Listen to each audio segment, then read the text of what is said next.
오늘 말씀의 제목은 참된 제자입니까?입니다. 영어 제목으로는 당신은 이탈자입니까? 제자입니까? 라는 제목을 갖고 있습니다. 사랑하는 성도 여러분, 여러분이 생각하는 참된 제자의 모습은 어떤 모습입니까? 그 제자의 모습이 여러분들에게 있으십니까? 오늘 말씀 요한복음 6장의 전체적인 내용을 보게 되면 사람들의 두 가지 반응을 볼 수 있습니다.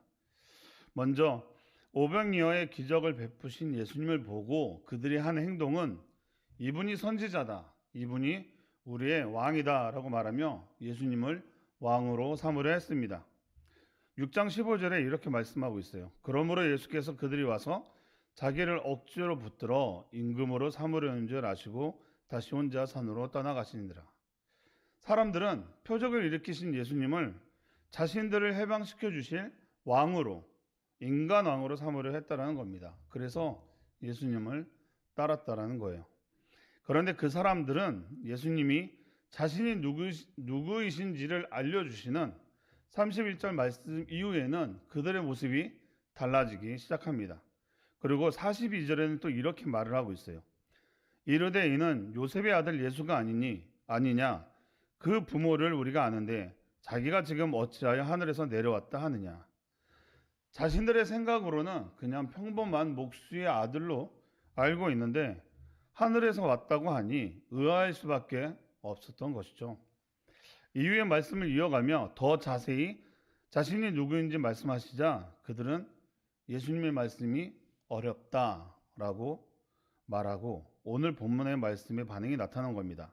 66절이죠. 그때부터 그의 제자 중에서 많은 사람이 떠나가고 다시 그와 함께 다니지 아니하더라. 12제자 외에 제자가 되겠다라고 나선 사람들이 이제는 떠나간 것입니다. 신앙 안에서 믿음의 사람들이 구분되기 시작합니다. 여러분, 이 모습이 그 당시 이스라엘 백성들의 모습이기만 할까요? 우리의 모습은 아닌가요? 지금도 예수님을 믿지 못하고 있는 모습은 없으신가요? 그래서 오늘 제목으로 여러분들께 묻습니다. 여러분은 예수님을 믿고 따르는 참된 제자입니까? 아니면 예수님을 믿지 못하겠다라고 말하는 신앙의 이탈자입니까? 잼버스 목사님은 묵상 시작을 이렇게 하십니다. 하나님께서 당신에게 원하시는 바를 말씀을 통해 성령으로 비전을 주시면 당신의 마음과 영혼은 감격하며 흥분합니다. 그러나 당신이 만약 그 비전의 빛 가운데서 행하지 않으면 당신은 주님께서 갖지 않으신 관점에 빠져들기 시작합니다. 라고 말씀하세요. 우리는 말씀을 들을 때 이런 감동을 많이 느낍니다. 이 말씀이 내 말씀 같고 뭔가 내가 앞으로 어떻게 살아가야 할지 비전도 생기고 그래서 결단하죠. 주님이 말씀하시는 대로 살아가겠습니다. 그런데 그 감동에는 같이 가야 하는 것들이 있습니다. 바로 순종이죠. 주님이 말씀하시는 것을 더 깊이 알 수 있는 건 그 말씀에 순종을 할 때 알 수 있다는 겁니다. 다시 말해 순종하지 않고 그 빛 가운데 걸어가지 않으면 내 생각에 빠져서 순종할 수 없는 자신의 생각의 늪속에 빠져버린다는 거예요. 여러분도 혹시 이런 경험이 있으신가요? 뭔가 은혜가 차면 하나님, 이제 제가 무엇을 해야 하는지 알겠어요. 하나님이 말씀하시는 대로 살아가겠습니다. 그리고 교회 리더자가 말씀하신 것에 대해 순종하겠습니다. 라고 말하지만 그 말씀대로 행하지 않고 멈춰버리게 되면 자신의 생각이 그 생각을, 그 은혜를 잡아 먹게 된다는 겁니다. 그래서 자신의 연약함을 돌아볼 수밖에 없다는 것이죠. 조금 전 본문 말씀이 그런 거예요. 수많은 사람들이 예수님의 표적을 보고 예수님을 따르겠습니다 라고 말하지만 그 진리의 말씀을 듣고 순종하지 않으면 자신은 그 순종하지 못하는 그 모습 속에서 자신은 멈춰버리게 된다는 것이죠. 그때 우리는 불순종하는 우리의 모습을 보게 된다는 겁니다.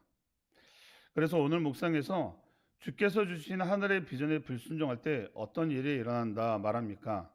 우리의 마음은 예수 그리스도와 어울릴 수 없는 세상의 관점의 노예로 전락한다는 거예요. 그리고 뭐라고 얘기하냐면 세상 사람들을 보며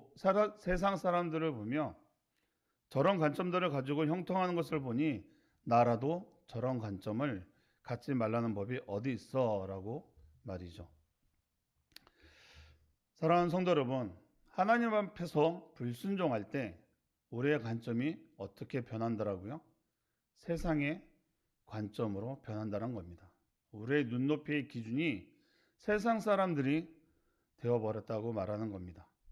왜냐하면 믿지 않아도 세상 사람들이 잘 사는 것처럼 보이거든요.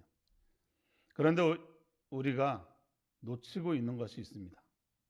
세상 사람들은 넓은 길이 좋은 길인 줄 알고 택합니다. 그들이 생각하기에는 그 길이 더 빠르고 더 안전하다라고 생각하기 때문이죠. 그런데 그 길의 끝에는 무엇이 있습니까? 바로 사망이 있습니다. 그런데 그들은 그 끝을 보지 못하고 있는 것이죠.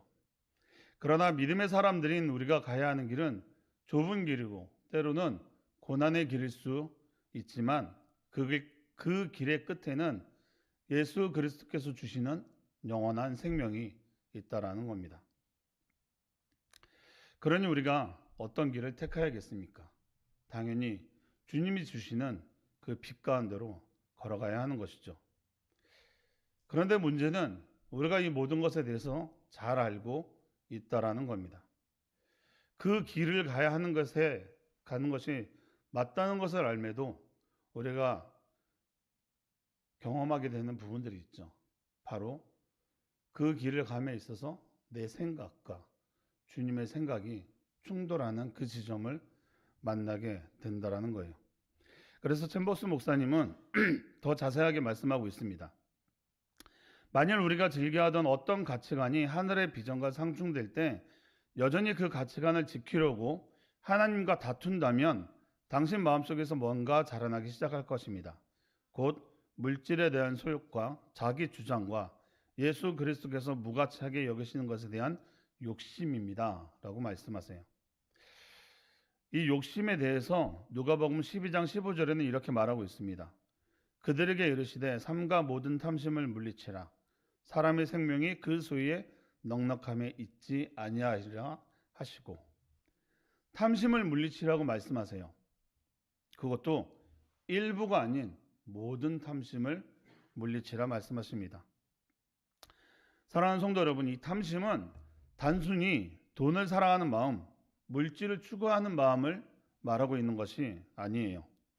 탐심은 하나님보다 더 의지하고 싶은 무언가를 말하고 있는 것입니다.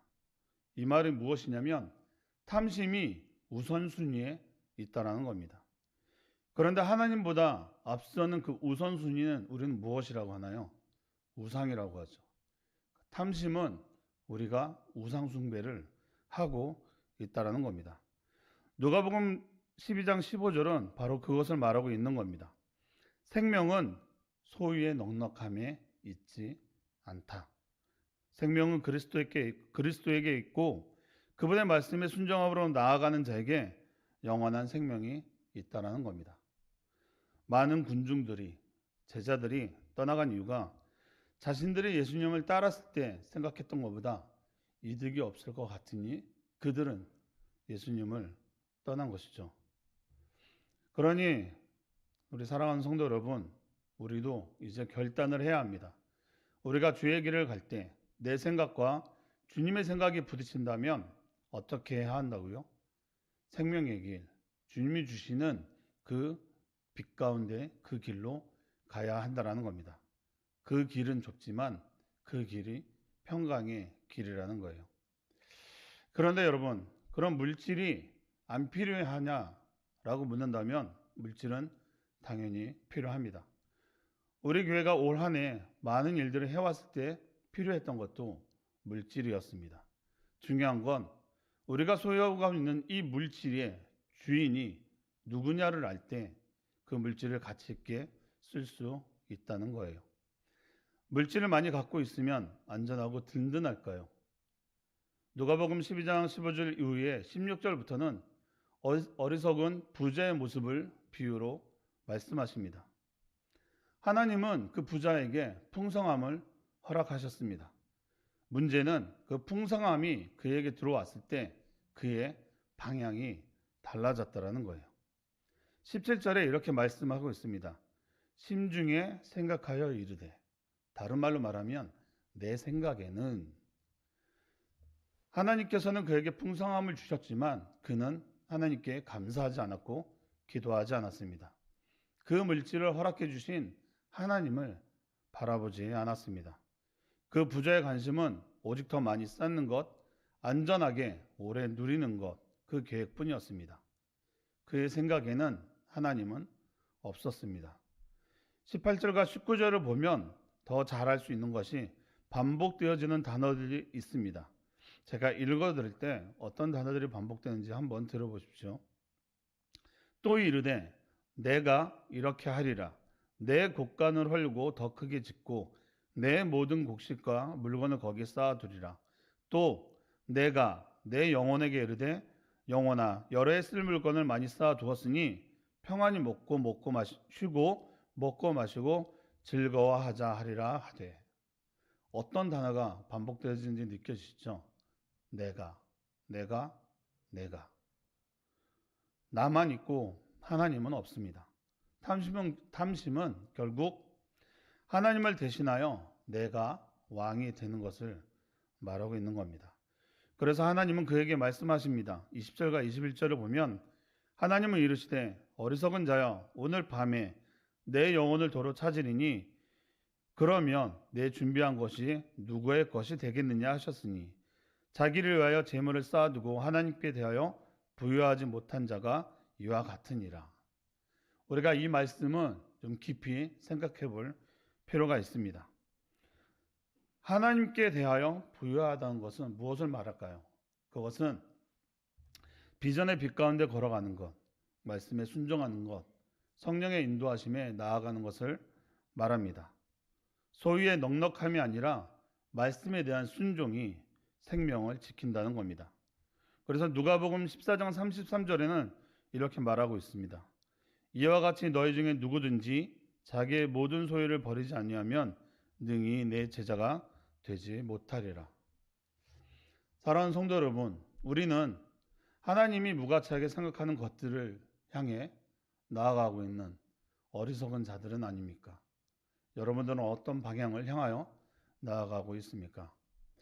잼버스 목사님은 묵상 마지막에 이렇게 말씀하고 있습니다. 하나님의 빛에 의해 성경에서 한 가지 기준이 게시되었을 때 당신은 당신이 그 기준에 이르지 못하는 것을 알고 있음에도 불구하고 여전히 그 기준을 향해 나아가고자 하는 마음이 없다면 이는 영적 침체의 시작입니다.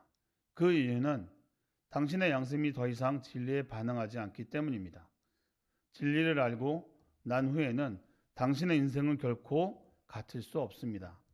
진리를 알게 되면 예수 그리스도의 참된 제자로 더욱 앞으로 나아가든지 뒤로 물러나 포기하는 자가 될 수밖에 없습니다. 라고 말씀하십니다. 사랑하는 성도 여러분, 영적 침체는 다른 것이 아닙니다. 영적 침체는 내 생각대로 하고 싶은 것, 우리의 마음이 진리에 더 이상 반응하지 않는 것, 마음이 굳어져 말씀 앞에서도 반응하지 않는 상태, 이것을 영적 침체의 시작이라고 말하고 있습니다. 그러나 진리를 알고 난 후에는 우리의 인생은 결코 같을 수 없다는 겁니다. 다시 말해 신앙 안에서 중간은 없다라고 말하는 겁니다.